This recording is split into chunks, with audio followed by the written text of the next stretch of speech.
Hello എല്ലാവർക്കും നമ്മുടെ ചാനലിലേക്ക് വീണ്ടും സ്വാഗതം. കുറേ ആയി ഞാനൊരു Q&A ചെയ്യണമെന്ന് വിചാരിക്കുന്നത്. Q&A ചെയ്യാനുള്ള മെയിൻ കാര്യം എന്ന് പറഞ്ഞു കഴിഞ്ഞാൽ കുറേ പേർക്ക് ഒരു കൺഫ്യൂസ്ഡാണ് എൻ്റെ കാര്യത്തിൽ. മൊത്തത്തിൽ നമ്മൾ വീഡിയോ കാണുമ്പോൾ അതിൽ മെയിൻ കാര്യം എന്ന് പറഞ്ഞു കഴിഞ്ഞാൽ എന്തുകൊണ്ട് ഇത്രയും കാലമായിട്ട് ഞാൻ അംജുക്കാടെ അടുത്ത് പോകുന്നില്ല. മോൾക്ക് ഇപ്പോൾ അതേ 1 വയസ്സാവാൻ പോവാണ്. 2 months കൂടി കഴിഞ്ഞാൽ 1 വയസ്സാവും. അപ്പോൾ എന്തുകൊണ്ട് അംജുക്കാടെ അടുത്ത് ഞാൻ പോകുന്നില്ല, പിന്നെ എങ്ങനെ ഞാൻ ഈ മദർഹുഡ് മാനേജ് ചെയ്യണത്, എന്താണ് ഇപ്പോൾ മൊത്തത്തിൽ ഞാൻ ചെയ്തുകൊണ്ടിരിക്കുന്നത്, ഞാൻ എവിടെയാണ്, എന്താണ്, അങ്ങനെ കുറേ കാര്യങ്ങൾ. അപ്പോൾ ഞാൻ വെച്ചു ഓക്കെ ഒരു Q&A ചെയ്യാം. കാരണം ഈ ക്വസ്റ്റ്യൻസ് ഞാൻ സ്ഥിരം എൻ്റെ ഡെയിലി ലൈഫൊക്കെ ഷോർട്സ് ആയിട്ട് ഇടുന്നതും വീഡിയോസ് ഇടുന്നതൊക്കെ. അപ്പോൾ ഉറപ്പായിട്ടും നിങ്ങൾക്ക് ആ സംശയങ്ങൾ ഉണ്ടായിരിക്കും. സ്ഥിരം കാണുന്ന ഒരാൾ, നമ്മളെ വീട്ടിൽ സ്ഥിരം കാണുന്ന ഒരാൾ വിശേഷം അറിയാനൊരു താല്പര്യം ഉണ്ടായിരിക്കുമല്ലോ. ഞാൻ അത്രേ കാണുന്നുള്ളൂ. ഞാനത് പറയാട്ടോ എന്താണ് ഏതാണെന്നുള്ളത്. അതിന് മുമ്പ് ഞാൻ കുറച്ച് ക്വസ്റ്റ്യൻസ് ഞാൻ വായിക്കാം. അപ്പോൾ നമ്മൾ റീസെൻ്റ്ലി പോഡ്കാസ്റ്റ് സ്റ്റാർട്ട് ചെയ്തിട്ടുണ്ട്. അത് കുറേ പേര് ചോദിച്ചു. അപ്പോൾ പോഡ്കാസ്റ്റ് എന്നെ സംബന്ധിച്ച് അത് ഭയങ്കര ചാലഞ്ചിങ് ആയിരുന്നു. ഒരു പോഡ്കാസ്റ്റ്, ഒരു വീഡിയോ ഒരു ഗസ്റ്റിനായിട്ട് ചെയ്യണ കാണുമ്പോൾ വിചാരിക്കും അത് ഭയങ്കര ഈസിയാണ്, ഭയങ്കര സിമ്പിളാണെന്ന് വിചാരിക്കും. സത്യം പറഞ്ഞാൽ അത് ഒട്ടും ഈസിയല്ല, സിമ്പിളാണ്. പ്രത്യേകിച്ച് ഞാനിപ്പോൾ എന്ന് പറഞ്ഞൊരു എന്താ പറയുക, ബ്രസ്റ്റ് ഫീഡിങ് മോമാണ്, കുഞ്ഞ് ബേബിയാണ്. അപ്പോൾ ഈ ഒരു സമയത്ത് അത് ഭയങ്കര ചാലഞ്ചിങ് ആണ്. ഞാൻ വിചാരിച്ചേക്കാൾ ചാലഞ്ചിങ് ആയിരുന്നു ഒരു പോഡ്കാസ്റ്റ് എന്നുള്ള രീതി എന്ന് പറയുന്നത്. ഇത് തുടങ്ങാനുള്ള കാര്യം വെച്ച് കഴിഞ്ഞാൽ ഞാൻ ഒരു ഉമ്മയായപ്പോൾ ഉണ്ടല്ലോ, ഞാൻ ഇപ്പോഴും എൻ്റെ ഹാപ്പിനെസ്സിൻ്റെ ഇത്രയും പീക്കിലാണ്. പക്ഷെ എവിടെയൊക്കെയോ ഞാൻ എന്നെ മറന്നു. ഈ ഹില എന്നുള്ളത് എന്താണെന്നോ, ഞാൻ എന്താ ചെയ്തുകൊണ്ടിരുന്നത്, ഞാൻ എന്ത് എന്നുള്ളത് ഒരു പോയിന്റിലെത്തിയപ്പോൾ ഞാൻ മറന്നു. കംപ്ലീറ്റ് എൻ്റെ മോളുടേക്ക് മാത്രമായി, എൻ്റെ മോളുടേയിൽ മാത്രമായി ഞാൻ ഫോക്കസ്ഡ്. ഈവൻ ഞാൻ എൻ്റെ സ്കിൻ ശ്രദ്ധിക്കാതായി, എൻ്റെ ഹെയർ ശ്രദ്ധിക്കാതായി, എൻ്റെ പ്രൊഫഷൻ ശ്രദ്ധിക്കാതായി, ഒന്നും ശ്രദ്ധിക്കാതായി ഒരു പോയിന്റിലെത്തിയപ്പോൾ. അപ്പോൾ ഇങ്ങനെ ഇരുന്നപ്പോൾ എനിക്ക് തോന്നി ഞാൻ ഇങ്ങനെ ഇരുന്ന് കഴിഞ്ഞാൽ ശരിയായില്ല, ഇങ്ങനെ ഇരുന്ന് കഴിഞ്ഞാൽ അങ്ങനെ തന്നെ ഞാൻ ഇരിക്കും. പിന്നെ വീണ്ടും ഞാൻ ആ പഴയ ഒരു സ്പാർക്കിലൊക്കെ എടുത്താൽ ചിലപ്പോൾ പറ്റിയെന്ന് തന്നെ വരത്തില്ല, ഞാൻ എത്ര ശ്രമിച്ചാലും. അപ്പോൾ ടൈം പോയതാണ്. എനിക്ക് കുറച്ച് കഴിഞ്ഞാൽ എൻ്റെ മോളോട് ചിലപ്പോൾ പറയുമ്പോൾ നിനക്ക് വേണ്ടി സാക്രിഫൈസ് ഞാൻ ഇങ്ങനെയൊക്കെ ചെയ്തു. എന്ത് കാര്യം? അവൾക്ക് ഒരിക്കലും സാക്രിഫൈസ് ചെയ്തൊരു മോമിന് അല്ലെങ്കിൽ ഉമ്മാനായിരിക്കില്ല ആവശ്യം. മറിച്ച് എനിക്ക് ഗ്രോത്ത് ഉണ്ടായി, ഞാൻ എന്തെങ്കിലുമൊക്കെ സക്സസ് ആയി എന്ന് പറയുന്നതായിരിക്കും അവൾക്ക് അഭിമാനം എന്ന് പറയുന്നത്. അങ്ങനെയാണ് ഒരു പോഡ്കാസ്റ്റിലോട്ട് എത്തുന്നത് ഞാൻ. അപ്പോൾ ഈ കാണുന്നതെന്ന് വെച്ച് കഴിഞ്ഞാൽ ഒരു ക്രൂ തന്നെ ഉണ്ട്, ഒരു ടീം തന്നെ ഉണ്ട്. അപ്പോൾ എനിക്ക് ഏറ്റവും കൂടുതൽ താങ്ക്സ് പറയാനുള്ളത് എൻ്റെ മോളോടാണ്. എൻ്റെ പീക്കോസ് എനിക്ക് വേണ്ടി ഒരുപാട് അത് അഡ്ജസ്റ്റ് ചെയ്യുന്നു. ഒരു ഷൂട്ട് കൊച്ചിയിലാണെങ്കിൽ ഒരു ഷൂട്ട് ട്രിവാൻഡ്രാണ്, ട്രിവാൻഡ്രാണെങ്കിൽ ഒരു ഷൂട്ട് പാലക്കാടാണ്, പാലക്കാടാണെങ്കിൽ അടുത്തത് ആലപ്പുഴയാണ്. ഇങ്ങനെ അവിടെ ഇവിടെ 7 മണിക്കൂർ 4 മണിക്കൂർ 3 മണിക്കൂർ ട്രാവൽ ചെയ്തുകൊണ്ടിരിക്കുക. കുഞ്ഞു ബേബിയാണ്, എന്നിട്ടും അവളെ എടുത്തിട്ട്. പിന്നെ എനിക്ക് പറയാനുള്ളത് എൻ്റെ പാരൻസ്, ഉമ്മ ഇല്ല എന്നുണ്ടെങ്കിൽ എനിക്ക് ഈ പോഡ്കാസ്റ്റ് കാരണം പീക്കോസിനെ നോക്കാൻ, ഇപ്പോൾ ഈ ഷൂട്ട് നടക്കുന്ന ഒരു സമയം എന്ന് പറഞ്ഞു കഴിഞ്ഞാൽ പീക്കോസ് നോക്കാനും, പിന്നെ ഉമ്മ എനിക്ക് അത്രയും സപ്പോർട്ടിങ് ആണ്. എൻ്റെ ഉമ്മാനെ നാട്ടിലായതുകൊണ്ടാണ് ഉമ്മാക്ക് എൻ്റെ കൂടെ നടക്കാൻ പറ്റുന്നത്. ഇനി എനിക്ക് എടുത്ത് പറയേണ്ടത് അംജുക്ക ഈ പോഡ്കാസ്റ്റിന് സത്യം പറഞ്ഞാൽ ഒരുപാട് പൈസ ചിലവുണ്ട്. അത് camera editing, gadgets, rent studio, അത് ഊഹിക്കാൻ പോകുന്ന ഒരു എക്സ്പെൻസ് അല്ല. അപ്പോൾ എനിക്ക് സ്റ്റാർട്ടിങ് ഒക്കെ ചെയ്തപ്പോൾ മെൻ്റൽ സപ്പോർട്ട് എന്നുള്ളത് മാത്രമല്ല അംജുക്ക തന്നത്, എനിക്ക് ഫിനാൻഷ്യൽ സപ്പോർട്ട് എനിക്ക് ഭയങ്കരമായിട്ട്. അത് ഒറ്റതുള്ളൂ. അംജുക്കാക്ക് ഇതിനെക്കുറിച്ച് പറയാറില്ല, പക്ഷേ എൻ്റെ ഡ്രീം അച്ചീവ് ചെയ്യണം. അംജുക്കാക്ക് ഉറപ്പാണ് ഞാൻ സക്സസ് ആവും. ഈ ഇതിൽ മോള് കയറി കഴിഞ്ഞാൽ പോഡ്കാസ്റ്റിൽ സക്സസ് ആവും എന്നൊരു 101% വിശ്വാസമാണ്. പിന്നെ ഞാൻ ഇങ്ങനെ വീട്ടിൽ കുടുങ്ങിയിരിക്കില്ല. ശരിക്കും ചില ദിവസം ഞാൻ പോഡ്കാസ്റ്റ് കഴിഞ്ഞ് ഞാൻ ഔട്ട് വരുമ്പോൾ സന്തോഷമാണെങ്കിലും ഇടയ്ക്ക് ഞാൻ കരഞ്ഞിട്ടുണ്ട്. അംജുക്ക എനിക്ക് അറിയില്ല ഇത് എങ്ങനെ ഫിനാൻഷ്യൽ മാനേജ്മെൻറ്റ് ചെയ്യും. അപ്പോൾ അംജുക്ക പറയും ടെൻഷൻ ആവണ്ട, ഞാൻ ഉണ്ട് ഒപ്പം എന്ന് പറഞ്ഞു. എനിക്ക് അത്രക്കും സപ്പോർട്ട് എനിക്ക് ചെയ്തിട്ടുണ്ട് കേട്ടോ ചില കാര്യങ്ങൾക്ക്. പക്ഷെ ഞാനും അതിനനുസരിച്ച് ഹാർഡ് വർക്ക് ചെയ്യുന്നുണ്ട്. കാരണം ചില ദിവസം ഒന്ന് ഫുഡ് പോലും കഴിക്കണമെങ്കിൽ ഓട്ടമായിരിക്കും. അങ്ങനെയൊക്കെ ആയിട്ട് അങ്ങനെയാണ് പോഡ്കാസ്റ്റ് തുടങ്ങിയേക്കുന്നത്. അപ്പോൾ അത് കാണുന്ന പോലെ ചിലപ്പോൾ മാക്സിമം ഞാൻ ഇടുന്ന വ്ളോഗിനേക്കാൾ എനിക്ക് സപ്പോർട്ട് വേണ്ടത് സത്യം പറഞ്ഞാൽ ഞാൻ ഇടുന്ന പോഡ്കാസ്റ്റിനായിരിക്കും. അത് ഞാൻ ചെയ്യുന്നത് അത്രയും ഇൻഫോർമേറ്റീവ് കണ്ടൻറ്റ് എൻ്റെ ചാനലിൽ നിങ്ങൾ അത്രയും സപ്പോർട്ട്, നിങ്ങൾ എന്നെ ശരിക്കും സബ്സ്ക്രൈബ് ചെയ്തേക്കുന്നത് ഒരു ഇൻഫോർമേറ്റീവ് കണ്ടൻറ്റ്. അത് കുറേ കാലമായിട്ടില്ല. അപ്പോൾ എനിക്ക് നിങ്ങൾ കുറേ ഡോക്ടേഴ്സിന്, പല പ്രൊഫഷനിലുള്ള ഡോക്ടേഴ്സ് മാത്രമല്ല നിങ്ങൾക്ക് ഹെൽപ്ഫുൾ ആവുന്ന പല ആൾക്കാരെയും എനിക്ക് കൊണ്ടുവരണമെന്നും അതിനനുസരിച്ചിട്ട് നിങ്ങൾക്കതൊരു ഉപകാരമാവണമെന്ന് വെച്ചിട്ടാണ് ഞാൻ ഈ പോഡ്കാസ്റ്റ് ആക്കിയത്. ഒപ്പം എനിക്ക് എൻ്റെ ഒരു പേര് ഒരു പോഡ്കാസ്റ്റ് ചാനലിൽ ഒരു പോഡ്കാസ്റ്റർ എന്നുള്ളക്ക് എനിക്കൊരു നല്ല പേരും വരണം. അതാണ് എൻ്റെ മെയിൻ ഉദ്ദേശം എന്ന് പറയുന്നത്. ഒരു ക്വസ്റ്റ്യൻ ഞാനിത് പറയാൻ കാരണം, YouTube channel, podcast, family, baby, content creation എല്ലാം കൂടി ഒറ്റയ്ക്ക് മാനേജ് ചെയ്യുമ്പോൾ ഫ്രസ്ട്രേറ്റഡ് ആവാറുണ്ടോ എന്നുള്ളൊരു ക്വസ്റ്റ്യൻ ഉണ്ടായിരുന്നു. അതെൻ്റെ ആൻസറാണ് ഞാൻ പറഞ്ഞത്. ഫ്രസ്ട്രേറ്റഡ് ആവാറുണ്ട്, പക്ഷെ എൻ്റെ കൂടെ ഇത്രയും സപ്പോർട്ടിന് കുറേ നല്ല ആൾക്കാരുള്ളത് കൊണ്ട് അതെനിക്ക് കുറച്ചൊക്കെ ഈസിയാണ് മാനേജ് ചെയ്യാൻ. If you had another good paying job would you still choose YouTube? എനിക്ക് എന്തുകൊണ്ടാണ് എനിക്ക് പല ആൾക്കാർ ഇപ്പോഴും അങ്ങനെ ചോദിക്കണേന്ന് അറിയില്ല. ഒരു നല്ല ശമ്പളമൊക്കെ ഉള്ളൊരു ജോലി അല്ലെങ്കിൽ നല്ലൊരു ജോലി ഉണ്ടെങ്കിൽ നിങ്ങൾ യൂട്യൂബ് ചെയ്യുമോ, യൂട്യൂബ് വേണ്ടാന്ന് വെക്കുമോ എന്ന് പറയുന്നത്. യൂട്യൂബ് എന്ന് പറയുന്നത് ഒരു ജോലിയാണ്. ഇവിടെ നല്ല ജോലിയും മോശം ജോലിയും ഇല്ല. നിങ്ങൾ ഏത് ജോലി ചെയ്താലും അതിൽ നിങ്ങൾ സന്തോഷമായിട്ടാണോ ചെയ്യുന്നത്, നിങ്ങൾക്കതിൽ എന്തെങ്കിലും ഒരു പൊൻതൂവൽ കൊടുക്കാൻ പറ്റുന്നുണ്ടോ, നിങ്ങൾ അത്രയും ഹാപ്പി ആയിട്ടാണോ ജോലി ചെയ്യുമെങ്കിൽ ഏത് ജോലിയും ബെസ്റ്റാണ്. അത് എന്ത് ജോലി ആയിക്കോട്ടെ കേട്ടോ. പിന്നെ അപ്പം ഞാൻ യൂട്യൂബ് എന്നുള്ളത്, ഇപ്പം ഞാൻ എന്താ പറയുക, ഞാൻ ഡിഗ്രിയും കഴിഞ്ഞ് പോസ്റ്റ് ഗ്രാജുവേഷനും കഴിഞ്ഞ് എല്ലാം കഴിഞ്ഞ് ഞാൻ കുറച്ച് കാലം ജോബ് വർക്കിനും പോയി. എന്നിട്ടാണ് ഞാൻ യൂട്യൂബ് എന്നുള്ളതാക്കിയത്. അത് എനിക്ക് യൂട്യൂബ് കോണ്ടന്റ് ക്രിയേഷൻ എന്നുള്ളത് എനിക്ക് അത്രയും ഹാപ്പിനെസ് ആണ്. ഞാൻ ചെയ്യുന്നത് ഭയങ്കര ഹാപ്പി ആയിട്ടാണ്. ഞാൻ അതിൽ എത്ര കഷ്ടപ്പെട്ട് ജോലി ചെയ്യാനും ഞാൻ റെഡിയാണ്. പിന്നെ അപ്പോൾ എൻ്റെ കുറേ ഇതുകളെന്നൊക്കെ പറഞ്ഞിട്ട് യൂട്യൂബിലുണ്ട്. അപ്പോൾ അതുകൊണ്ടാണ് ഞാൻ യൂട്യൂബ് ഒരു പ്രൊഫഷനായിട്ട് എടുത്തത്. അല്ലാണ്ട് ഇനി എന്ത് നല്ല ജോലി വന്നാലും എനിക്കറിയില്ല. വേറെ നല്ല ജോലി എന്നല്ല, ഇതാണ് എൻ്റെ നല്ല ജോലി, ഇതാണ് ഞാൻ തിരഞ്ഞെടുത്തൊരു കരിയർ എന്ന് പറയുന്നത് ഇതാണ്. അപ്പോൾ ഈ യൂട്യൂബ് കാരണം എനിക്ക് ഒരുപാട് എൻ്റെ ലൈഫിൽ നടന്ന കുറേ ബെസ്റ്റ് കാര്യങ്ങൾ യൂട്യൂബ് എൻ്റെ ജോലിയാണ്. പിന്നെ കോണ്ടന്റ് ക്രിയേഷൻ, ഒരു വീഡിയോ എടുക്കുക എന്ന് പറയുന്നത് നിങ്ങൾ ഒരിക്കലും വിചാരിക്കാതെ ഈസി ജോബാണ്. ഇനി വീഡിയോ എടുത്തു കഴിഞ്ഞാൽ അതൊരു റീച്ചിലെത്തിക്കുക എന്ന് പറയുന്നത് ഭയങ്കര ടഫാണ്. അത് ഒട്ടും നിങ്ങൾ വിചാരിക്കുന്ന പോലെ നിസ്സാരമല്ല. ഒരു 24/7 ജോബ് എന്ന് ഞാൻ പറയും. ഞാൻ പ്രസവവും കഴിഞ്ഞ് ബേബിനെയും വെച്ചിട്ട് ബേബി ഉറങ്ങിക്കഴിഞ്ഞാൽ റെസ്റ്റ് എടുക്കേണ്ട പകരം ഞാനിരുന്ന് എഡിറ്റിനും ടോപ്പിക് കണ്ടെത്താനും ഇതിനൊക്കെ ഞാൻ നടക്കുന്നത്. അതെൻ്റെ ജോലിയാണ്. അത് ഞാൻ പറയും ടഫ് ജോബാണ് കോണ്ടന്റ് ക്രിയേഷൻ. നിങ്ങൾ സ്ക്രിപ്റ്റ് ഉണ്ടാക്കണം, അതിൻ്റെ ഒപ്പം നിങ്ങൾ എന്താ പറയുക, ഈ സൈബറിൽ ഓരോ നെഗറ്റീവ് കമൻസ് ഉണ്ട്, അത് കണ്ടാലും നിങ്ങൾ തളരാതെ മുന്നോട്ട് പോകുന്നു. മെൻ്റലി ഫിസിക്കലി എല്ലാം നിങ്ങൾ സ്ട്രോങ് ആയിരിക്കണം. ഒപ്പം നിങ്ങൾ ഭയങ്കര ക്രിയേറ്റീവ് ആയിരിക്കണം.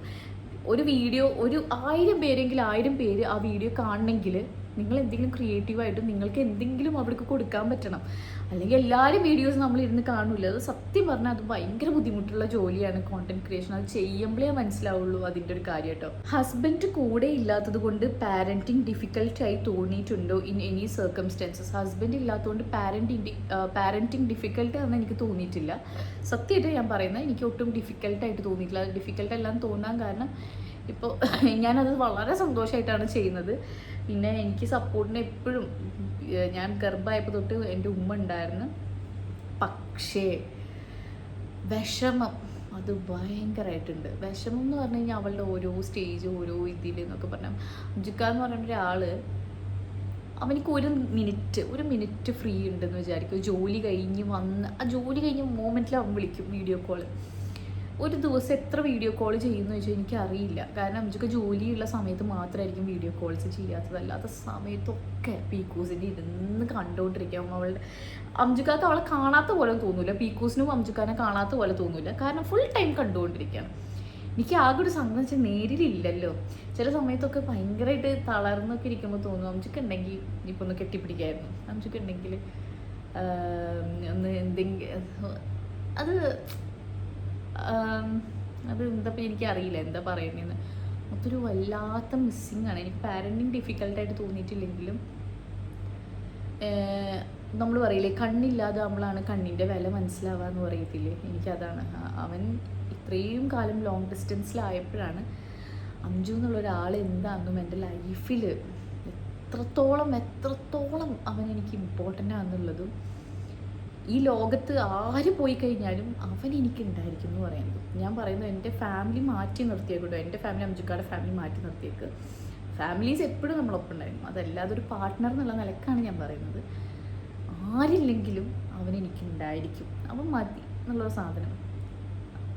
അതെനിക്ക് അതായത് അപ്പോൾ അംജുക്ക് അടുത്തുണ്ടായിരുന്നെങ്കിൽ ഭയങ്കര ഹാപ്പി ആയേനെ. ഇപ്പം ഞാനാണെങ്കിലും പീക്കൂസ് ആണെങ്കിലും നമുക്കത് ഭയങ്കര ഹാപ്പി ആയേനെ. അതാണ് എനിക്ക് മിസ് ചെയ്യുന്നത് അംജുക്ക് ഇല്ലാത്തത് കൊണ്ട്.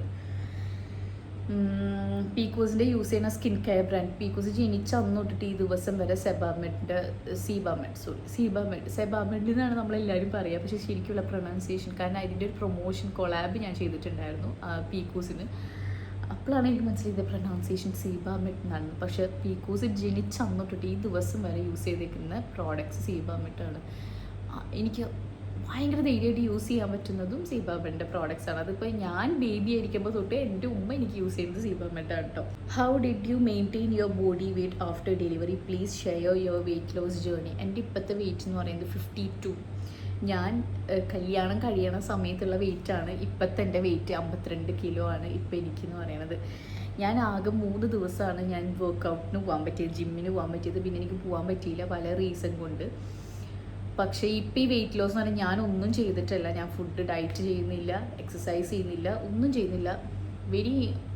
ഫുഡ് നല്ലപോലെ ഉമ്മ എനിക്ക് തരുന്നതുകൊണ്ട് ഞാൻ ഫുഡ് കഴിക്കുന്നു, നല്ല ഫുഡ്. പക്ഷേ ഒരു വേറെ രീതിക്കുള്ള ഒരു ഹെൽത്തി ലൈഫ് സ്റ്റൈലും എനിക്കില്ല. ഇപ്പോൾ എന്ന് പറയുന്നത് ബ്രസ്റ്റ് ഫീഡിങ് മോം ആയതുകൊണ്ടാണ് തോന്നുന്നുണ്ട്, ഇങ്ങനെ നടത്തല്ലേ, ഓട്ടം നടത്തല്ലേ, ഓരോ ഷൂട്ട് നോക്കുമ്പോൾ അതുകൊണ്ടാണ് തോന്നുന്നുണ്ട് ഈ വെയിറ്റ് കുറയണം. അല്ലാണ്ട് ഞാൻ ചെയ്തത്. പക്ഷേ എനിക്ക് ഒരു 2 മന്ത്സിൻ്റെ ഉള്ളിൽ അറ്റ്ലീസ്റ്റ് എനിക്ക് ശരിക്കും നല്ലപോലെ എൻ്റെ ഹെൽത്ത് മെയിൻറ്റെയിൻ ചെയ്യണം. എനിക്കൊരു ജിം വർക്കൗട്ടൊക്കെ സ്റ്റാർട്ട് ചെയ്യണം, ഹെൽത്തി ഡയറ്റ് സ്റ്റാർട്ട് ചെയ്യണം എന്നൊക്കെ എനിക്കുണ്ട്. അത് ഞാൻ ചെയ്യും. അപ്പോൾ ഈ ഇന്നത്തെ വെയിറ്റ് ലോസ് അല്ല, കുറച്ചും കൂടി നല്ല ഭംഗിയാവും, നല്ല സുന്ദരിയാവും നമ്മൾ ശരിക്കും അങ്ങനെയൊക്കെ ശ്രദ്ധിച്ച് കഴിഞ്ഞാൽ. അപ്പോൾ ഞാൻ ഇപ്പോൾ ഒന്നും ചെയ്യുന്നില്ല. അതുകൊണ്ട് ഞാൻ വെറുതെ ഞാൻ ചെയ്യാത്ത കാര്യങ്ങൾ ഞാൻ ഇത് ചെയ്തു, അത് ചെയ്തു, ഇങ്ങനെ ചെയ്യുന്നു എന്നൊക്കെ പറഞ്ഞിട്ട് ഒരു കാര്യമില്ലല്ലോ. ഞാൻ നിങ്ങളെ പറ്റിക്കുന്ന പോലെ ആയിരിക്കും. ഈ ക്വസ്റ്റ്യൻ എനിക്ക് ഇഷ്ടമായ ക്വസ്റ്റ്യനാണ്. Can you please select a stage at which you more close to പീക്കൂസ്? I mean among the first pregnancy test, belly stage, birth or this development stage? I know you choose all, but please share your experiences. പീക്കൂസിനോട് ഏറ്റവും attachment തോന്നിയത് എനിക്ക് ഏതൊരു സമയമെന്നാണ്. ഞാൻ first pregnant ആണെന്ന് അറിഞ്ഞ സമയം തൊട്ടിട്ട് ആദ്യം കുറച്ച് സ്ട്രെസ്സും ടെൻഷനായിരുന്നു. എനിക്ക് നമുക്കറിയില്ലല്ലോ എന്താണ് ഇതിൻ്റെ ഒരു പ്രോസസ്സ് എന്നുള്ളത് അറിയില്ല. അപ്പോൾ ഭയങ്കര സന്തോഷമായിരുന്നു, ടെൻഷനായിരുന്നു എനിക്ക്. അത് കഴിഞ്ഞിട്ട് ഫസ്റ്റ് ഹാർട്ട് ബീറ്റ് കേട്ടപ്പോൾ, ഫസ്റ്റ് സ്കാനിൽ ഹാർട്ട് ബീറ്റ് കേട്ടപ്പോൾ ഞാൻ സ്തംഭിച്ചു പോയി. എനിക്ക് സന്തോഷമാണോ, കാരണം എനിക്ക് എന്താ വരുന്നതെന്ന് മനസ്സിലാവുന്നില്ല. അതാണ് അപ്പോൾ ഞാൻ വിചാരിച്ചു എൻ്റെ ഏറ്റവും ഹാപ്പിനെസ് എന്ന് പറയുന്നത് എനിക്ക് ഇത്രയും കാലത്തുള്ളത് ഈ ഒരു മൊമെൻറ്റാന്ന് തോന്നി. പിന്നെ അത് കഴിഞ്ഞ് നോക്കിയപ്പോൾ അടുത്ത സ്കാനിൽ കാണുന്നു പീക്കൂസ് ഇങ്ങനെ ഇളക്കിക്കൊണ്ടിരിക്കുന്നു വായിൽ. ഇങ്ങനെ കൈരൻ്റെ ഒരു വീഡിയോ ഉണ്ട്, ഞാൻ എടുത്ത് വെച്ചാൽ ഞാൻ ഇവിടെ ഷെയർ ചെയ്തിട്ടില്ല. ഇങ്ങനെ വായിൽ ഇങ്ങനെ വിരലിട്ട് ഇങ്ങനെ ഇരിക്കുക, എന്നിട്ടിങ്ങനെ അപ്പം ഞാൻ ചോദിച്ചു ഇതാണ് എൻ്റെ ഏറ്റവും ഹാപ്പിനെസ്. പിന്നെ വയറ് വലുതായി തുടങ്ങി, ഈ പീക്കൂസിൻ്റെ കിക്ക് ചെയ്യുന്നത് അറിയാൻ തുടങ്ങി. അപ്പോൾ എനിക്കതൊരു ഇതായിരുന്നു. പീക്കൂസിൻ്റെ ഈ വയറ്റിലുള്ള ഫുൾ സ്റ്റേജ് എന്ന് പറയുന്നത് ഞാൻ ഓരോരോ ഇതാണ് ബെസ്റ്റ് എന്ന് പറയുമ്പോൾ ഇത് ഓരോ ബെസ്റ്റ് ആയിക്കൊണ്ടിരിക്കുക. പിന്നെ പീക്കൂസ് പ്രസവിച്ച് ഞാൻ ആദ്യമായിട്ട് അവളുടെ കരച്ചിലിട്ട് എന്നെ സ്കിൻ ടു സ്കിന്നിന് കോണ്ടാക്റ്റ് വന്നപ്പോൾ എനിക്ക് പറഞ്ഞറിയാൻ പറ്റുന്നില്ല. പിന്നെ ഓരോന്നും പീക്കൂസ് ആദ്യമായിട്ട് പാല് കുടിച്ചപ്പോൾ അങ്ങനെ ഉണ്ടല്ലോ, ഇതാണ് ബെസ്റ്റ് എന്ന് തോന്നും. ഇപ്പോൾ എനിക്ക് തോന്നുന്നത് ഇതാണ് ഏറ്റവും ബെസ്റ്റ്. പീക്കൂസ് ഇങ്ങനെ ഉമ്മ ഉമ്മ ഉമ്മ എന്ന് വിളിച്ചിട്ട് എൻ്റെ ഫുൾ ടൈം ഉണ്ട് എൻ്റെ മേല് പിടിച്ച് കയറുന്ന, ഉറക്കത്തിൽ നിന്ന് എഴുന്നേറ്റ് കഴിഞ്ഞാൽ എൻ്റെ മുഖത്ത് വന്ന് ഇങ്ങനെ ആക്കും, വയറാക്കും. അപ്പോൾ നമുക്കങ്ങനെ ഒരിക്കലും സ്റ്റേജ് പറയാൻ പറ്റില്ല. ഓരോ അവരുടെ മൈൽ സ്റ്റോൺസ് നമ്മുടെ ഏറ്റവും അതിനി പീക്കൂസിനൊരു 10, 30, 50 വയസ്സായി കഴിഞ്ഞാലും എനിക്ക് ഉറപ്പാണ് എൻ്റെ മോളുടെ ഇനിയിപ്പോൾ കുറച്ചും കൂടി വലുതായി അവൾ സ്കൂളിൽ പോയി തുടങ്ങും, കോളേജിൽ എത്തും, അവൾ ജോലിക്ക് പോകും, അവൾ പലതും അച്ചീവ് ചെയ്യും. ഈ അച്ചീവ് ചെയ്യണത് കാണുമ്പോഴാണ് ഞാനിങ്ങനെ ഓരോന്നും ഞാൻ കംപ്ലീറ്റ് ആവുന്നത്.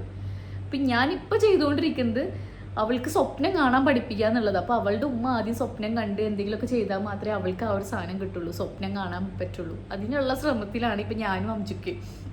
അവളുടെ പാരൻസ് എന്നുള്ള നിലക്ക് ഏറ്റവും ബെസ്റ്റായിട്ട് ഞങ്ങൾ തന്നെ നിൽക്കുക, ഞങ്ങളുടെ ബെസ്റ്റ് വേർഷൻ ഞങ്ങൾ കൊണ്ടുവരാം. ഞാനും അംജുക്കയാണെങ്കിലും ഞങ്ങളുടെ ബെസ്റ്റസ്റ്റ് വേർഷൻ ഞങ്ങൾ കൊണ്ടുവരിക. പീക്കൂസിൻ്റെ ഡെവലപ്മെൻറ്റ് പറയുമോ? ചിരിച്ചത്, കമന്നത്, വീണത്, ഇരുന്നത്, സംസാരിക്കുന്നത്, അങ്ങനെ ഇത് എന്നോട് കുറേ ക്വസ്റ്റ്യൻസിൽ കമൻസ് ആയിട്ടൊക്കെ എന്നോട് പലവരും ചോദിക്കുന്നത്. ഞാൻ ഇതിന് മാത്രം ഞാൻ അങ്ങനെ ഉത്തരങ്ങൾ കൊടുക്കാറില്ല. 2 കാര്യങ്ങൾക്ക് ഉത്തരം കൊടുക്കാതെ ഇതിലും ഇഷ്ടംപോലെ വന്നിട്ടുണ്ട്. പീക്കൂസിൻ്റെ വെയിറ്റ് എത്രയാണ്, പീക്കൂസിൻ്റെ ഡെവലപ്മെൻറ്റ്സ്. ഇത് ഞാൻ പറയാത്തതിൻ്റെ റീസൺ എന്താണെന്ന് വെച്ച് കഴിഞ്ഞാൽ എനിക്ക് നിങ്ങൾക്ക് പറയാൻ ബുദ്ധിമുട്ടുണ്ടായിട്ടില്ല. ഓരോ കുട്ടികളുടെ വെയിറ്റ്, ഇപ്പോൾ പീക്കൂസിന് ഇപ്പോൾ 10 മാസം, ഈ 10 മാസത്തിൽ പീക്കൂസിൻ്റെ വെയിറ്റ് ആയിരിക്കില്ല വേറൊരു കുട്ടിയുടെ വെയിറ്റ് എന്ന് പറയുന്നത്. അപ്പോൾ കമ്പാരിസൺ വരും, അയ്യോ ടെൻഷൻ വരും. ചുമ്മാ അത് കേൾക്കുന്ന ഒരാൾക്ക് അത് വെറുതെ കമ്പാരിസൺ വരും. എന്താ ഇപ്പോൾ എൻ്റെ മോൾ. പിന്നെ മൈൽ സ്റ്റോൺസും ഡെവലപ്മെൻറ്റ്സും പറയാത്തതെന്ന് വെച്ച് കഴിഞ്ഞാൽ, ഇപ്പം ഒരു കുട്ടി പെട്ടെന്നാവും എല്ലാം നീന്തലും നിൽക്കലും ഒക്കെ ചെയ്യും. ചില കുട്ടികൾ ഭയങ്കര സ്ലോ ആയിരിക്കും. അപ്പോൾ അത് നമ്മൾ വെച്ചിട്ട് അത് ടെൻഷൻ കൂട്ടിയുള്ളൂ. മറിച്ച് നമ്മളത് എൻജോയ് ചെയ്യുക. നമ്മളുടെ വാക്സിൻ കാർഡിൻ്റെ പിന്നിൽ മൈൽ സ്റ്റോൺസ് കാണിക്കും. ഓക്കെ, എങ്ങനെയാണ് ഒരു മൈൽ സ്റ്റോൺ, ഏതൊക്കെ മാസത്തിൽ എന്തൊക്കെ, ഇതാണ് നമ്മൾ ശരിക്കും നോക്കേണ്ടത്. ഓക്കെ, അല്ലാണ്ട് വേറൊരു കുട്ടി എത്ര ഇതിൽ വെച്ചിട്ട് നമ്മൾ നോക്കേ ചെയ്യരുത്. പിന്നെ നമ്മൾ പീഡിയാട്രീഷ്യൻസിനോട് ചോദിക്കണം ഇന്ന കാര്യം എന്ന് പറയുന്നത്. ഇപ്പോൾ പീക്കോസിനെ സംബന്ധിച്ച് പീക്കോസിൻ്റെ ബർത്ത് വെയിറ്റ് 3200 ഉണ്ടായിരുന്നു. പീക്കൂസ് ജനിക്കുമ്പോൾ 3200 വെയിറ്റുള്ള കുട്ടിയായിരുന്നു. അപ്പോൾ അവളുടെ വെയിറ്റ് ചാർട്ട് പോകേണ്ടത് ആ രീതിക്കായിരിക്കും, മനസ്സിലായോ? മറിച്ച് 2200 ജനിക്കുന്ന കുട്ടികളുടെ 2500. അപ്പോൾ പീക്കൂസിന് ഇപ്പോൾ ഒരു 3 ആഴ്ച മുമ്പ് നമ്മൾ വെയിറ്റ് നോക്കുമ്പോൾ 9400 ആയിരുന്നു. അത് അവൾക്ക് വെയിറ്റ് ഓക്കെയാണ്, കാരണം അവളുടെ ബർത്ത് വെയിറ്റും ഇതും വെച്ച് നോക്കുമ്പോൾ പെർഫെക്റ്റ്ലി ഓക്കെയാണ്. നമ്മൾ പൊതുവേ പറയാം ഒരു വയസ്സിലാണ് 9 kg വേണ്ടതെന്നാണ് പറയാം. ഓക്കെ, ഒരു ആവറേജ് എടുത്തിട്ട് പറയാം ഒരു വയസ്സിലാണ് 9 kg വേണ്ടത്. പക്ഷേ നമ്മൾ ബർത്ത് വെയിറ്റ് ഇത് നോക്കുമ്പോൾ പീക്കൂസിൻ്റെ വെയിറ്റ് പോകുന്നത് വളരെ കറക്റ്റായിട്ടാണ് പോകുന്നത്. അങ്ങനെ ഓരോ കുഞ്ഞുങ്ങൾക്കും അവർ ജനിച്ച വെയിറ്റ് തൊട്ട് വെച്ചിട്ടാണ് നമ്മൾ നോക്കുക. പിന്നെ മൈൽ സ്റ്റോൺസ് എന്ന് പറയുന്നത് പീക്കൂസിൻ്റെ ഇതിൽ പീക്കൂസ് കറക്റ്റ് രീതിക്കാണ് പോകുന്നത്. പീക്കൂസ് ഇതിപ്പോൾ ചെരിഞ്ഞു മറിഞ്ഞ് ഇപ്പം നീന്തിക്കൊണ്ടിരിക്കുന്നു, ഇപ്പം പിടിച്ച് നിൽക്കുന്നു, നടക്കാൻ നോക്കുന്നു, കറക്റ്റിലാണ് പോകുന്നത്. പക്ഷെ എല്ലാം നേരത്തെ ചോദിച്ചാൽ അല്ല, അവൾ ഈ ഒരു ഇപ്പോൾ 10ാം മാസത്തിലെത്തിയപ്പോഴാണ് നീന്തി എവിടേക്കൊക്കെയോ പോകുന്നു, പിടിച്ച് നിന്ന് നടക്കാൻ തോന്നുന്നു. എന്നാൽ ഈ പീക്കൂസിൻ്റെ അതേ പ്രായമുള്ള കുഞ്ഞുങ്ങൾ വളരെ നേരത്തെ ചെയ്യുന്നവരും ഞാൻ കണ്ടിട്ടുണ്ട്. അപ്പോൾ ഡിലേ അതൊന്നും നിങ്ങൾ നോക്കേ വേണ്ട. ചേച്ചി ഡെലിവറിക്ക് ശേഷം പ്രഗ്നൻസി കൺട്രോൾ മാർഗം ഏതാണ് നല്ലത്? ഇക്ക നാട്ടിൽ വന്നപ്പോൾ ചേച്ചി ചൂസ് ചെയ്ത് ഏതായിരുന്നു? പ്ലീസ് റിപ്ലൈ തരണേ. ചെറിയ ബേബി ഉണ്ട്. ഞാൻ സത്യം പറഞ്ഞാൽ ഇതിനെപ്പറ്റി ചിന്തിക്കാത്തത്. അംജുക്ക ഇവിടെ ഇല്ല, നാട്ടിലില്ല. പിന്നെയെന്ന് വെച്ച് കഴിഞ്ഞാൽ നിങ്ങളിപ്പോൾ പറഞ്ഞ പോലെ അംജുക്ക് നാട്ടിൽ വന്നപ്പോൾ ഞാൻ ഏത് കോൺട്രസെപ്റ്റീവ് മെത്തേഡെന്ന് വെച്ചാൽ ഒന്നും സത്യം പോലെ പറയും, ഒരു കോൺട്രസെപ്റ്റീവ് മെത്തേഡും നോക്കിയില്ല. അതാണ് സത്യം, ഒന്നും നോക്കിയിട്ടില്ല. പക്ഷെ നിങ്ങൾ എന്നോട് ചോദിക്കുകയാണ് ഏറ്റവും ബെസ്റ്റ് കോൺട്രസെപ്റ്റീവ് ഏതായിരിക്കും എന്ന് ചോദിക്കുവാണെങ്കിൽ ഞാൻ പറയാം നിങ്ങൾ ഗൈനക്കോളജിസ്റ്റിനോട് സംസാരിക്കണം. ഏതാണ് പറയുന്നത്. എപ്പോഴും ഒരു ബുദ്ധിമുട്ടും ഇല്ലാതെ യൂസ് ചെയ്യാൻ പറ്റുന്നത് കോണ്ടമാണ്. ഓഫ് കോഴ്സ് ഏറ്റവും നിങ്ങൾക്കൊരു സേഫസ്റ്റ് എന്ന് ഇതാക്കുന്നത് കോണ്ടമാണ്. പക്ഷെ അതല്ല എന്നുണ്ടെങ്കിൽ നിങ്ങൾക്ക് കോപ്പർട്ടി യൂസ് ചെയ്യാൻ പറ്റുമോ അല്ലെങ്കിൽ മറ്റെന്തെങ്കിലും യൂസ് ചെയ്യാൻ പറ്റുമോ എന്നുള്ളത് നമ്മൾ ഗൈനക്കോളജിസ്റ്റിനായിരിക്കും ബെസ്റ്റായിട്ട് പറയാൻ പറ്റുന്നുണ്ട്. അതൊക്കെ ഡോക്ടേഴ്സിനേക്കാൾ ബെസ്റ്റായിട്ട് ആയിരിക്കും നമ്മൾ ബോഡി, പ്രത്യേകിച്ച് നമ്മൾ ഡെലിവറി എടുത്തൊരു ഡോക്ടറിനോട് വയ്ക്കുന്നതായിരിക്കും ഏറ്റവും ബെസ്റ്റ്. ആഫ്റ്റർ പ്രഗ്നൻസി സ്ട്രെച്ച് മാർക്കിനെ കുറിച്ചൊരു വീഡിയോ ചെയ്യാമോ പ്ലീസ്? എനിക്കിപ്പോൾ 8 മന്താണ്, എൻ്റെ വയറിൽ വന്ന് തുടങ്ങിയിട്ടുണ്ട്. ഇത് പറഞ്ഞപ്പോഴാണ് ഞാൻ ഒരു കാര്യം പറയട്ടെ. ഞാനൊരു വീഡിയോ എന്നെ ഷെയർ ചെയ്തിട്ടുണ്ടായിരുന്നു. എൻ്റെ വയറ് കണ്ടു കഴിഞ്ഞാൽ സഹിക്കത്തില്ല. സ്ട്രെച്ച് മാർക്ക് എന്ന് പറഞ്ഞ പോലെ ഫുൾ കറുത്ത വര പാടുകൾ വെച്ചാൽ സ്ട്രെച്ച് മാർക്സിൻ്റെ ഒരു കളിയായിരുന്നു. പ്രസവം കഴിഞ്ഞപ്പോൾ ഈ ബലൂൺ ചുങ്ങിക്കഴിഞ്ഞ് ഇങ്ങനെ ചുളിങ്ങി, ഇത് ഞാൻ നിങ്ങൾ പറയണത് ഞാൻ പറഞ്ഞ് മനസ്സിലാവാൻ വേണ്ടിയിട്ടാണ് ഈ പറയുന്നത്. ചുളിങ്ങി എനിക്കെന്നെ മനസ്സിലാവും ഇത് എൻ്റെ വയറാണോ അതോ ഒരു 90 വയസ്സുള്ള ആളുടെ വയറാണോ എന്ന് എനിക്ക് ഡെലിവറി കഴിഞ്ഞപ്പോൾ എനിക്ക് തോന്നി. ഞാൻ വിചാരിച്ചത് അപ്പോൾ ഇതെനിക്കൊരു 8ാം മാസം തൊട്ടിട്ട് അങ്ങനെ വന്നത്. 8ാം മാസം വരെ എനിക്ക് ഒരു സ്ട്രെച്ച് മാർക്ക് പോലും ഇല്ലായിരുന്നു. അപ്പം എനിക്ക് ഭയങ്കര സങ്കടമായിരുന്നു. അത് ശരിക്കും ഒരു ഡിപ്രസിങ് ആണ് കേട്ടോ ഈ കാര്യം തന്നെ. പക്ഷേ ഒരു മാസം 2 മാസമൊക്കെ കഴിഞ്ഞപ്പോൾ എൻ്റെ സ്ട്രെച്ച് മാർക്സ് കുറഞ്ഞു. ഇപ്പോൾ എൻ്റെ ആക്ച്വലി ഫെയ്ഡഡ് ആണ്. എനിക്കിപ്പോൾ സ്ട്രെച്ച് മാർക്സ് ഉണ്ടോ ചേസ് ഉണ്ട്, പക്ഷെ അത് ഭയങ്കര വിസിബിളോ അല്ലെങ്കിൽ അതൊരു കാണുമ്പോൾ അയ്യോ എന്തെങ്കിലും ആ സാധനം തോന്നിക്കില്ല. അത് ശരിക്കും അതും അങ്ങനെ മാറിയതാണ്. അതുള്ളത് മോയ്സ്ചറൈസ് ചെയ്യും, കോക്കനട്ട് ഓയിൽ തേക്കും, ഇത് മാത്രം. അപ്പോൾ ടെൻഷൻ ആവണ്ട സ്ട്രെച്ച് മാർക്കൊക്കെ കണ്ട് അല്ലെങ്കിൽ അൺട്രാംസ് പിഗ്മെൻറ്റേഷൻ കണ്ടിട്ട് കെയർ ചെയ്യുക നിങ്ങൾ.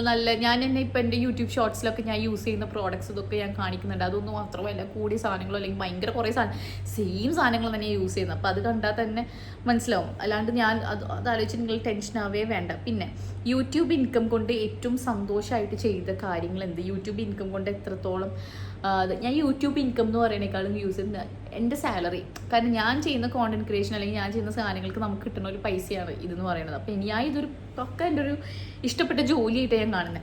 ഇത് കാരണം എനിക്ക് എന്തൊക്കെ ചെയ്യാൻ പറ്റും, കുറേ കാര്യങ്ങൾ ചെയ്യാൻ പറ്റി. ഇപ്പോൾ എനിക്ക് അപ്പോൾ അച്ചീവ്മെൻറ്റ്സ് ഞാൻ പോസ്റ്റ് ഗ്രാജുവേഷൻ ആകുമ്പോൾ എൻ്റെ എഡ്യൂക്കേഷൻ ആയിക്കോട്ടെ, എൻ്റെ ഹോസ്റ്റലായിക്കോട്ടെ ഒക്കെ എനിക്ക് ഞാൻ ചെയ്യാൻ പറ്റി. ഞാൻ ചെയ്യുന്ന ട്രാവലുകൾ, പിന്നെ മാരേജിൻ്റെ ഫങ്ഷൻസ്, പിന്നെ എനിക്ക് എന്തെങ്കിലുമൊക്കെ മേടിക്കണമെങ്കിൽ എൻ്റെ ഡെലിവറി, ഇതൊക്കെ എന്ന് പറയുന്നത് ഒരു ഭാഗത്ത് ഫാമിലി സപ്പോർട്ടും ഇതും അമ്മച്ചിക്കൊക്കെ ഉണ്ടെങ്കിൽ പോലും നമ്മൾ മെയിൻ ഒരു ഇതെന്ന് പറയുന്നത് ഞാൻ എൻ്റെ യൂട്യൂബും എൻ്റെ ഈ തന്നെയാണ്. അതെന്ന് പറയുന്നത് എനിക്ക് സന്തോഷമാണ്. എൻ്റെ പാരൻസും എൻ്റെ അമ്മച്ചിക്കും എൻ്റെ വിശ്വസിക്കുന്ന കാരണമാണത്. എനിക്ക് ചെയ്യാൻ പറ്റുന്നത് അവരുടെ സപ്പോർട്ട് ഇല്ലെങ്കിൽ എനിക്ക് ഒന്നും ചെയ്യാൻ പറ്റുമെന്ന് ഞാൻ വിശ്വസിക്കുന്നില്ല. നമുക്ക് അത്രയും നല്ലൊരു ബാക്ക് ബോൺ ഉള്ളതുകൊണ്ടാണ് ചെയ്യുന്നത്. അപ്പോൾ യൂട്യൂബ് കാരണം ചുമ്മാ ഇഷ്ടമുള്ള സാധനങ്ങൾ വാങ്ങാം, അല്ലെങ്കിൽ എവിടേക്കെങ്കിലും ട്രാവൽ, അത് മാത്രമല്ല എൻ്റെ ലൈഫിൽ ഞാൻ എൻ്റെ സ്വന്തം, എനിക്ക് ഉറച്ച് പറയാൻ പറ്റും ഞാൻ ഇൻഡിപെൻഡൻ്റ് ആണ്, ഞാൻ സ്വന്തം കാലിലാണ് നിൽക്കുന്നത് പറയാൻ പറ്റുന്നത് ഇതുകൊണ്ടാണ്. അപ്പം ഞാൻ എൻ്റെ എല്ലാ കാര്യങ്ങളും സോഷ്യൽ മീഡിയയിൽ നിങ്ങൾ വിചാരിക്കുന്നില്ല ഇല്ല, ഞാൻ കുറേ കാര്യങ്ങൾ അല്ലെങ്കിൽ ഞാൻ കുറേ അച്ചീവ് ചെയ്ത കാര്യം ഞാൻ വളരെ പ്രൈവറ്റാക്കി ഞാൻ വെക്കുന്നുണ്ട് എല്ലാ കാര്യങ്ങളും. അപ്പോൾ എന്താ പറയുക, എൻ്റെ ഒരു വിശ്വാസമുണ്ട്. എൻ്റെ പാരൻസിനാണെങ്കിലും അംജിക്കാക്കാണെങ്കിലും അത് മോൾക്ക് ഹിലക്ക് പറ്റും, ഹില ചെയ്യും, ഹിലക്ക് പറ്റും എന്നുള്ളൊരു വിശ്വാസമുണ്ട്. അല്ലെങ്കിൽ ഞങ്ങൾ എന്തെങ്കിലും ചെയ്യണം, ഞങ്ങളുടെ എന്തെങ്കിലും കോൺട്രിബ്യൂട്ട് ചെയ്താൽ മാത്രം അതല്ല. എൻ്റെ ഒരു വിശ്വാസം എൻ്റെ പാരൻസിനും എൻ്റെ ഹസ്ബൻഡിലും ഉള്ളതാണ് സത്യം പറഞ്ഞാൽ എൻ്റെ വിജയം എന്ന് പറയുന്നത്. അതാണ് ഞാൻ യൂട്യൂബ് ഒരു ഇൻകം അല്ലെങ്കിൽ സാലറി കൊണ്ട് ഞാൻ അച്ചീവ് ചെയ്തൊരു കാര്യം. എൻ്റെ ഉള്ള വിശ്വാസമാണ് ഞാൻ അച്ചീവ് ചെയ്ത്. അവൾക്ക് പറ്റും, അവൾക്കത് പറ്റും, ചെയ്യാൻ പറ്റും എന്നുള്ളൊരു കോൺഫിഡൻസ് എനിക്ക് എല്ലാവരെയും ഉണ്ടാക്കാൻ പറ്റി. ഇനിയാണ് മെയിൻ ക്വസ്റ്റ്യൻ. എന്നാണ് എത്ര ക്വസ്റ്റ്യൻസ് അത് വന്നേക്കുന്നത്, എപ്പോഴാണ് അംജുക്കാട് അടുത്ത് തിരിച്ചു പോകുന്നത് അറിയില്ല, ജസ്റ്റ് ആസ്കിങ്. എന്താ അംജുക്കാട് അടുത്ത് പോകുന്നില്ലേ, അംജുക്ക വരുന്നില്ലേ?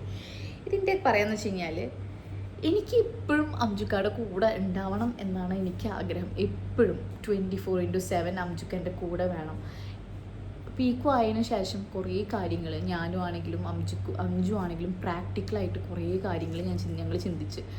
ഞങ്ങളിപ്പോൾ 2 ലോങ് ഡിസ്റ്റൻസിലാണെങ്കിലും ഞങ്ങൾ സ്നേഹം കൂടിയിട്ടേ ഉള്ളൂ, കുറഞ്ഞിട്ടില്ല. സത്യമായിട്ടും കൂടിയിട്ടേ ഉള്ളൂ. ഞങ്ങൾ 2 പേരും എത്രത്തോളം സപ്പോർട്ടീവാണ്. നമ്മൾ പറയും ലോങ് ഡിസ്റ്റൻസിലായി കഴിഞ്ഞാലാണ് ബന്ധം വിള്ളൽ വരിക അല്ലെങ്കിൽ ഫെയ്ഡ് ആവാന്ന് പറയുമെങ്കിൽ ഞങ്ങൾ ലോങ് ഡിസ്റ്റൻസിലായപ്പോഴാണ് കൂടുതൽ മനസ്സിലാക്കാനും കൂടുതൽ സ്നേഹിക്കാനും തുടങ്ങിയത് ഞങ്ങളിൽ.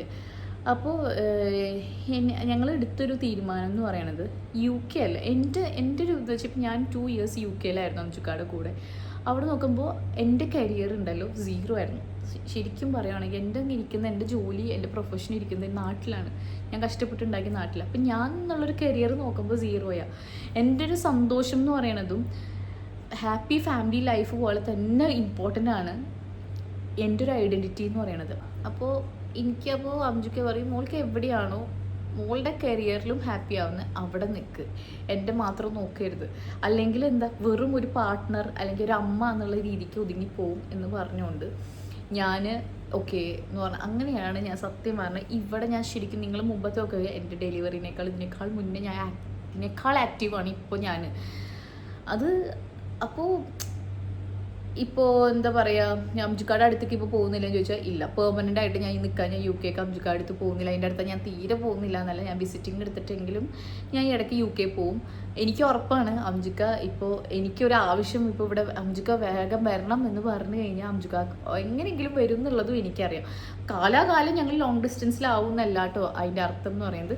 ഇൻഷാ അല്ലാഹ് നമ്മുടെ മനസ്സിലൊരു ഗോളുണ്ട്, എൻ്റെ അംജുക്കാട് ഒരു ഗോളുണ്ട്. അതായി കഴിഞ്ഞാൽ ഞങ്ങൾ ഒരുമിച്ച് തന്നെ ആവും. പക്ഷെ ഇപ്പോൾ എന്ന് പറഞ്ഞു കഴിഞ്ഞാൽ കരിയർ ഞങ്ങൾ 2 കൂട്ടരും ബിൽഡ് ചെയ്യുന്ന ഒരു ടൈമാണ്. അംജുക്കാട് രീതി കഷ്ടപ്പെടുന്നു, ഞാൻ എൻ്റെ രീതി കഷ്ടപ്പെടുന്നു. ഇപ്പോൾ കഷ്ടപ്പെട്ട് കഴിഞ്ഞാൽ അതിൻ്റെ ഏറ്റവും ഇതെന്ന് പറഞ്ഞു കഴിഞ്ഞാൽ പീക്കൂസിന് തന്നെയാണ്. പീക്കൂസ് ഒരു ഏജ് ആകുമ്പോഴേക്കും, ഒരു ഏജ് എന്ന് പറയുമ്പോൾ വലിയ ഏജൊന്നുമല്ല എന്ന് വെച്ചാൽ അവളുടെ ഓർമ്മ ബുദ്ധി വെക്കുന്ന സമയമാകുമ്പോഴേക്കും അവളുടെ ഉമ്മയും ഉപ്പയും ഒരുമിച്ചാവുകയും ചെയ്യും. പക്ഷെ ആ ഒരുമിച്ചാവണ സമയം അവൾക്ക് ഏറ്റവും ബെസ്റ്റും കൊടുക്കാൻ പറ്റും. ഇതാണ് നമ്മളുടെ. അപ്പോൾ ഞാൻ ഇപ്പോൾ ചോദിക്കുകയാണെങ്കിൽ അംജുക്കാട് അടുത്ത് ഞാൻ പോകുന്നില്ല. പക്ഷേ ഇൻഷാ അല്ലാഹ് അംജുക്ക എൻ്റെ അടുത്തേക്ക് വരും, കാണും കുറച്ച് കാലം കൂടിയും ഞങ്ങൾ ലോങ് ഡിസ്റ്റൻസിൽ തന്നെ ആയിരിക്കും ഇങ്ങനെ പോയിക്കൊണ്ടിരിക്കുന്നുണ്ടായിരിക്കുക. അത് സ്നേഹമില്ലായിട്ടോ കുറഞ്ഞു എന്നല്ല, ഞാൻ എന്നെ തന്നെ എൻ്റെ സെൽഫിനെ കണ്ടെത്താനും ഞാൻ തന്നെ എന്തെങ്കിലും ഞാനാവാൻ ഞാൻ ശ്രമിക്കുവാണ്. ഒപ്പം ഞങ്ങൾ 2 പേരും അത് ഒരിക്കലും ഞാനും അംജുക്കും സാക്രിഫൈസ് അല്ല. ഞങ്ങൾ വളരെ ഹാപ്പി ആയിട്ട് ഞങ്ങളുടെ കുഞ്ഞൊരു കുടുംബം, ഞങ്ങളുടെ ഒരു കുഞ്ഞൊരു ഫാമിലി ബിൽഡ് ചെയ്യാനുള്ള തന്ത്രപ്പാടിലും ഇതിലുമാണ് ഇപ്പോൾ ഉള്ളതെന്ന് പറയുന്നത്. ഞങ്ങളുടെ ആകെയുള്ളൊരു ലക്ഷ്യം എന്ന് പറയുന്നത് പീക്കൂസ് ഹാപ്പി ആയിരിക്കണം. ഇത് മാത്രമാണ് ഞങ്ങളുടെ ആകെയുള്ളൊരു എയിം എന്ന് പറയുന്നത്. ഒപ്പം ഞങ്ങളും ഹാപ്പിയാണ്. മിസ് ചെയ്യുന്നുണ്ട് കേട്ടോ, ഒരുപാട് മിസ് ചെയ്യുന്നുണ്ട്. പക്ഷേ ഞാൻ ഈ പറഞ്ഞ പോലെയാണ് കാര്യങ്ങൾ. അപ്പോൾ മനസ്സിലായല്ലോ അംജുക്ക അടുത്ത് പോകുന്നതെന്ന് വെച്ച് കഴിഞ്ഞാൽ ഇല്ല, അംജുക്ക അടുത്ത് പോകുന്നില്ല. ഞാനിവിടെ നമ്മളുടെ പോഡ്കാസ്റ്റ് മാത്രമല്ല വേറെയും കുറച്ച് പ്ലാൻസ് ഉണ്ട്. നിങ്ങളെ സപ്പോർട്ട് ഉണ്ടായിരിക്കും എന്നുള്ളത് എനിക്ക് 100% ഉറപ്പാണ്. അത് പറയാൻ കാരണം എന്ന് വെച്ച് കഴിഞ്ഞാൽ ഇത്രയും കാലം നിങ്ങൾ എന്നെ സപ്പോർട്ട് ചെയ്തിട്ടേ ഉള്ളൂ. ഇത്രയും കാലം നിങ്ങളുടെ സപ്പോർട്ടും കാര്യം നിങ്ങൾ വിമർശിച്ചിട്ടുണ്ട്, സപ്പോർട്ട് ചെയ്തിട്ടുണ്ട്, എല്ലാം ഉണ്ട്. അല്ല പക്ഷെ കൈ വിട്ടിട്ടില്ല.